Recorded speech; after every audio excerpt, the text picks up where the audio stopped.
J'ai donné 9 années de ma vie à cette entreprise.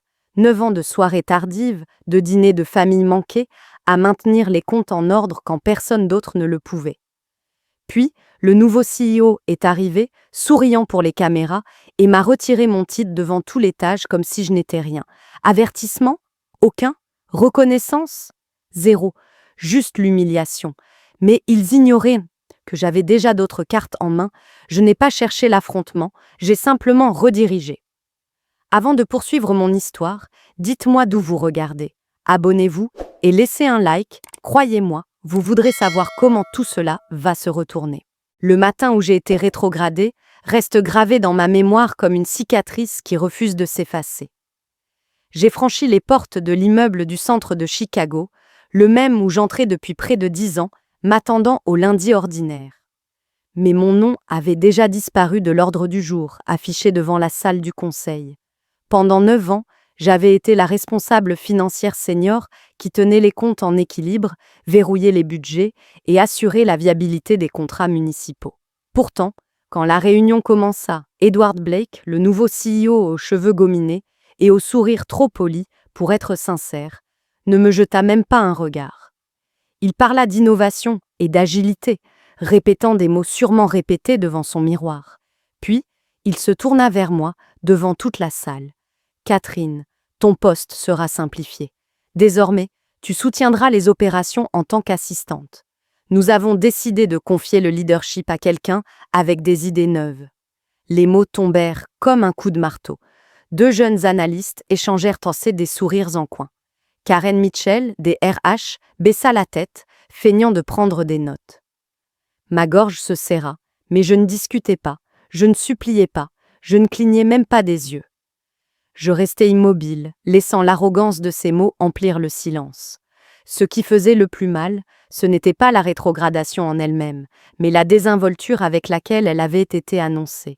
Des années à sauver l'entreprise de contrôle ratée, à restructurer des systèmes obsolètes, à veiller tard pour couvrir les salaires, n'avaient plus aucune valeur. Edward appelait ça une réorganisation. Moi, j'appelais ça une trahison. Mais je ne lui offris pas le plaisir de me voir vaciller. Je hochai simplement la tête, refermai mon dossier et notai dans mon carnet, non pas des chiffres, mais quelque chose de plus froid.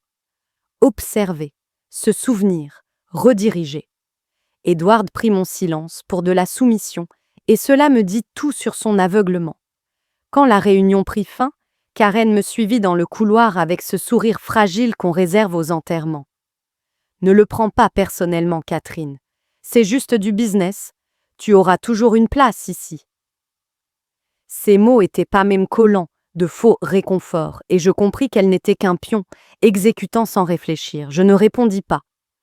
À mon bureau, je rangeais seulement l'essentiel, quelques carnets remplis d'années d'idées, un stylo offert par mon père lorsque je suis devenue manager, et une tasse ébréchée qui sentait encore le café brûlé.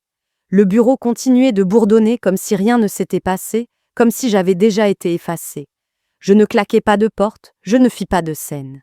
J'avançai vers l'ascenseur, chaque pas plus lourd de la vérité que je venais d'affronter. Ngonnan. Temps ici était terminé. Et lorsque les portes se refermèrent, je me murmurai.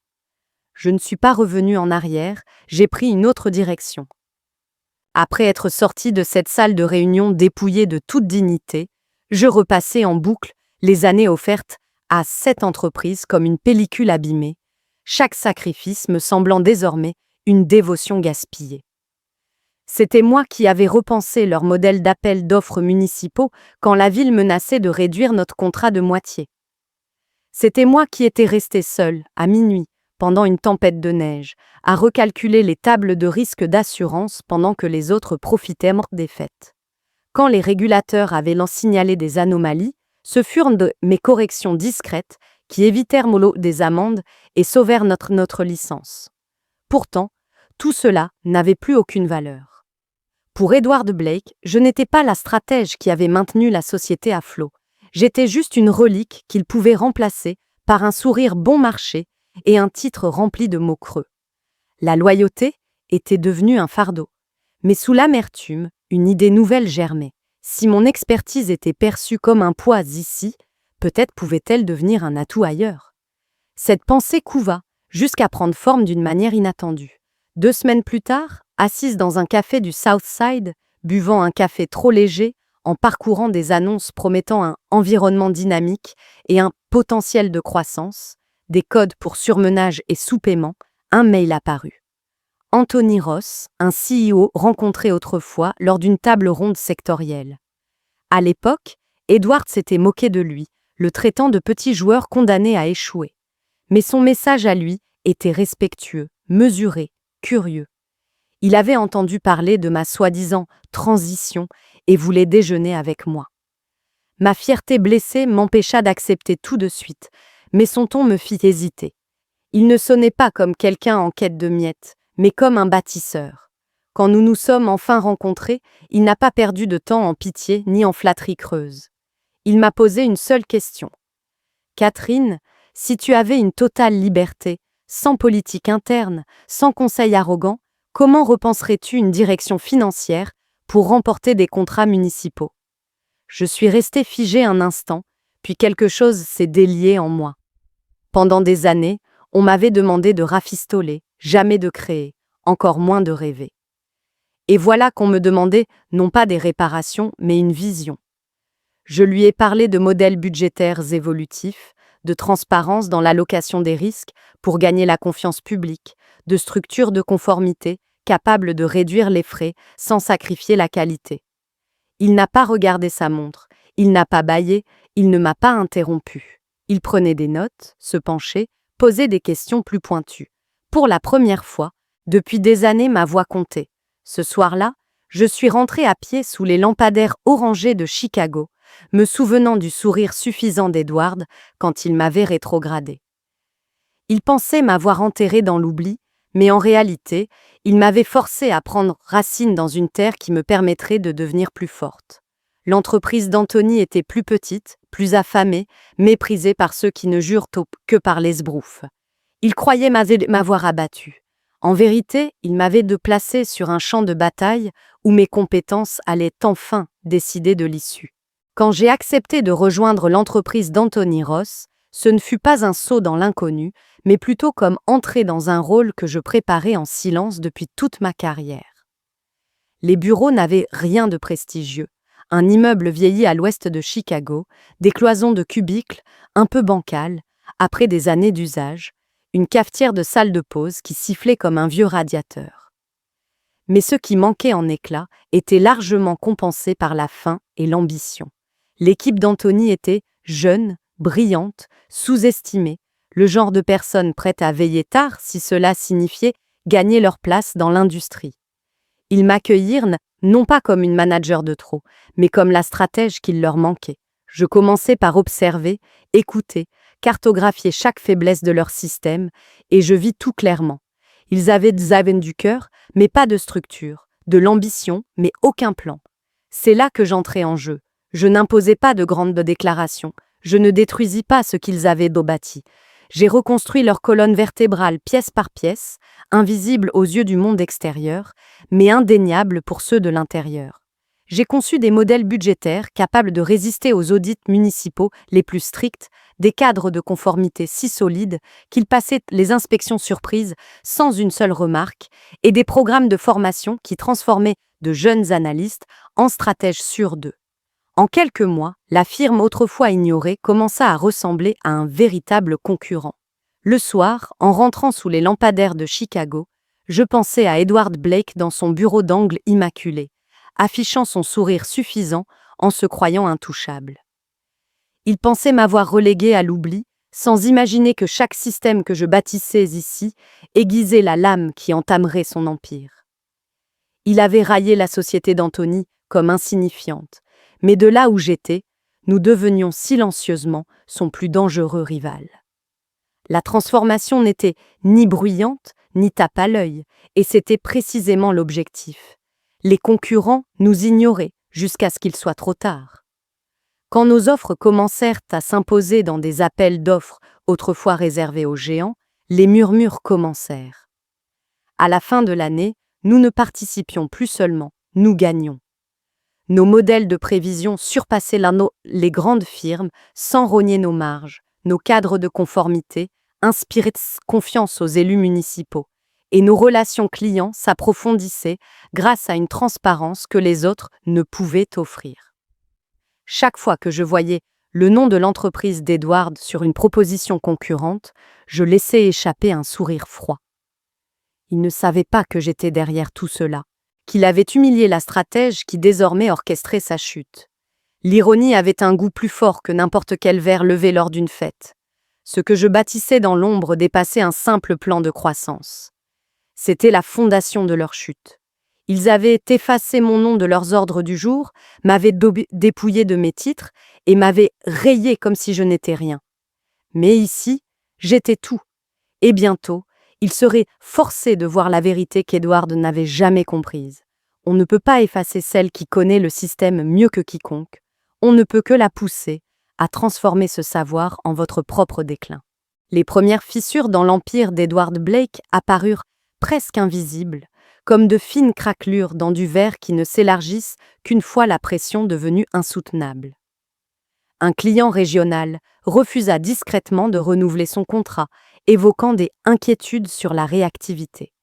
Aux yeux des autres, cela semblait anodin, mais pour moi, c'était le canari dans la mine. Autrefois, j'aurais détecté ces signaux d'alerte, mais désormais, sans moi, le filet de sécurité avait disparu. Peu après, un audit de l'État releva des irrégularités dans un dossier municipal, exactement le type d'erreur que j'avais passé des années à prévenir grâce à des vérifications minutieuses et des nuits blanches. Paul Jennings, le CFO, souleva le problème en conseil d'administration, rappelant qu'il pourrait entraîner des sanctions. Edward, d'un geste hautain, l'écarta avec le même mépris qu'il avait eu pour moi, qualifiant cela de bruit de fond et exhortant tout le monde à se concentrer sur l'innovation. Cette arrogance l'aveuglait et chaque alerte qu'il négligeait ouvrait une nouvelle brèche. Depuis ma position au sein de la firme d'Anthony Ross, je n'avais pas besoin de fanfaronner, il me suffisait d'observer. Les murmures commencèrent à circuler dans le secteur. L'entreprise d'Edward perdait son emprise. Sa structure était bien plus fragile que ne le laissaient croire ses présentations lissées. D'anciens collègues publièrent en ligne des plaintes vagues sur des nuits interminables et des exigences irréalistes. Pour la plupart, ces mots semblaient banals, mais je les reconnaissais comme des marqueurs de déclin. Le personnel était épuisé, la culture se fissurait et la direction restait sourde aux signaux d'alarme. Quand leur deuxième rapport trimestriel sous la direction d'Edward fut publié, les chiffres parlaient d'eux-mêmes, revenus stagnants, coûts en hausse, rétention en baisse. Et pourtant, Edward se tenait devant les investisseurs, rayonnant, proclamant que l'entreprise vivait une transition vers la domination. Mais la domination se prouve par des résultats, pas par des slogans, et ces résultats le trahissaient. Pendant ce temps, dans nos bureaux, nous suivions attentivement l'évolution, alignant nos stratégies pour exploiter les brèches qu'il refusait de voir. Son empire ne s'effondrait pas encore, mais les fondations craquaient déjà, et je savais ce qu'il ignorait, les fissures ne restent jamais petites bien longtemps. La sentence tomba avec un contrat si colossal qu'il pouvait bouleverser tout le marché. Un appel d'offres municipal de 200 millions de dollars pour la ville de Chicago, le genre de deal que les firmes préparent pendant des années. L'entreprise d'Anthony Ross n'avait jamais mis les pieds sur un tel champ de bataille avant mon arrivée. Mais après des mois de travail, nous n'étions pas seulement prêts, nous étions redoutables.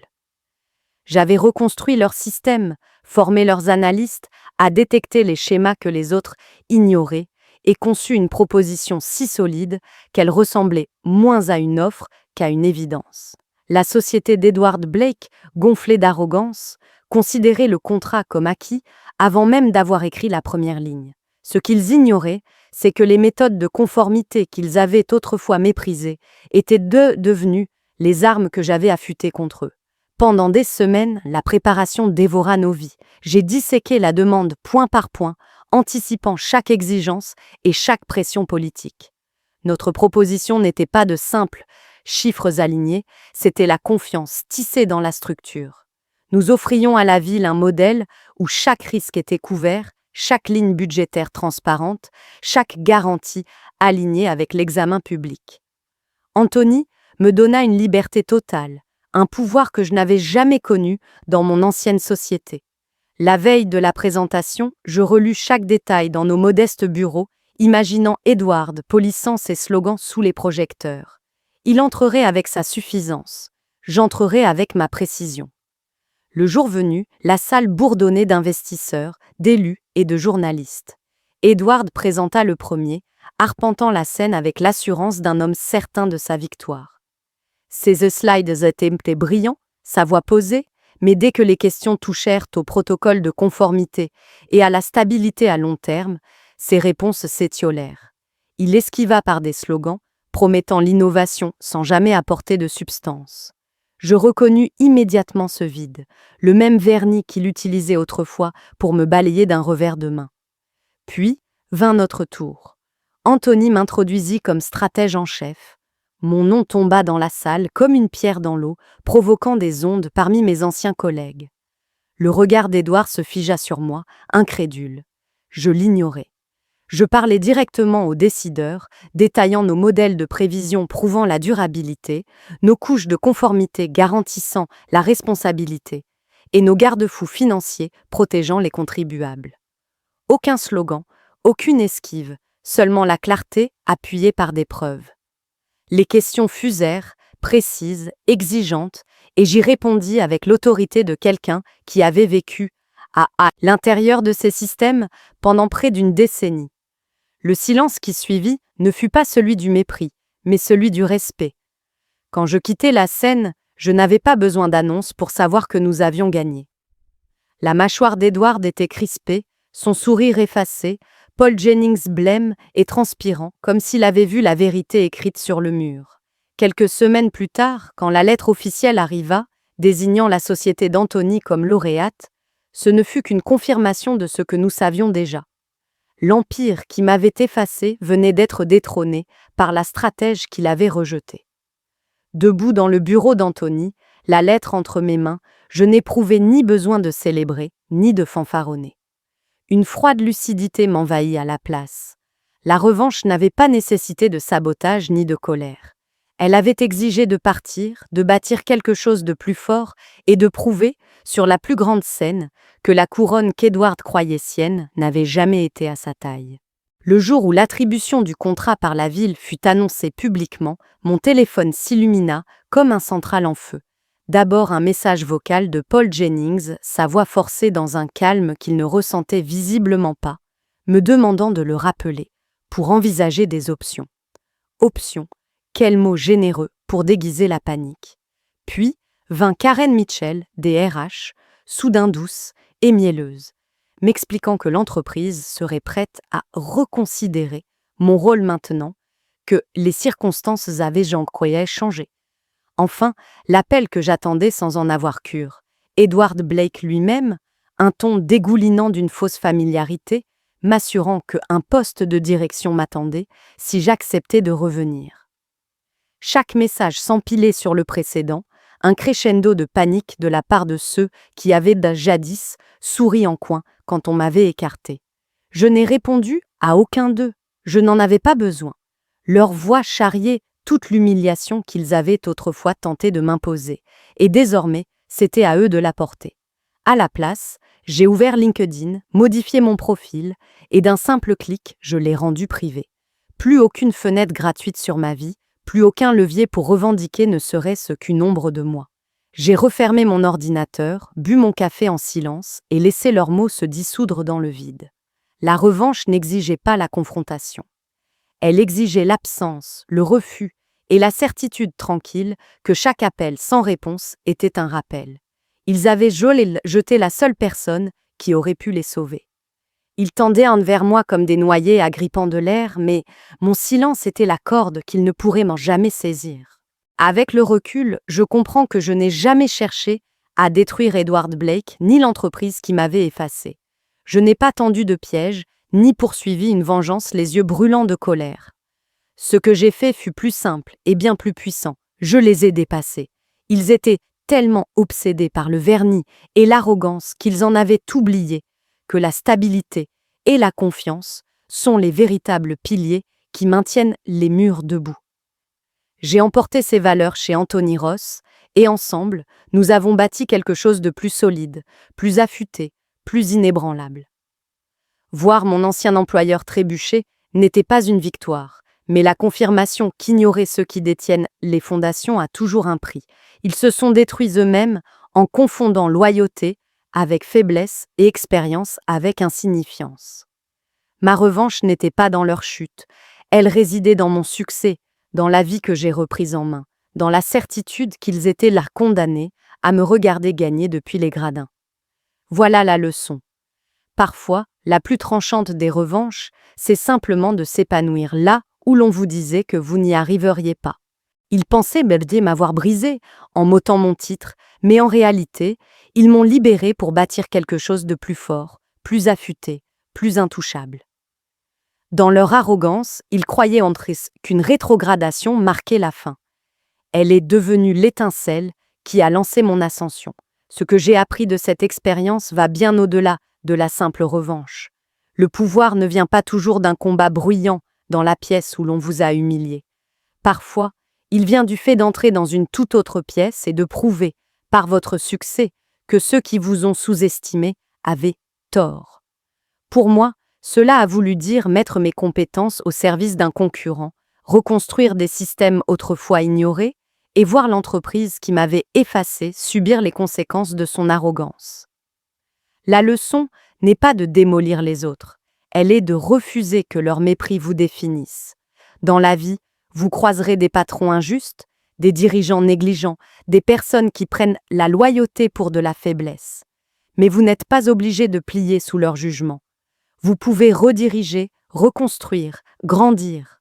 Ma revanche n'était pas de détruire Edward Blake, mais de m'épanouir là où l'on me reconnaissait enfin, en sachant qu'il serait forcé de voir ce qu'il avait perdu. Parfois, la revanche la plus douce n'est pas leur chute, c'est votre croissance. Faites-leur vous regarder prospérer pendant qu'ils portent le poids de leurs propres erreurs. Comment commencer dès aujourd'hui? Écrivez une compétence ou un talent que les autres négligent en vous. Identifiez un lieu, grand ou petit, où ce talent pourrait briller. Faites un pas concret cette semaine. Envoyez un mail, inscrivez-vous ou proposez une idée. Avant de partir, j'aimerais lire vos avis. D'où regardez-vous? Partagez votre histoire en commentaire et n'oubliez pas de vous abonner.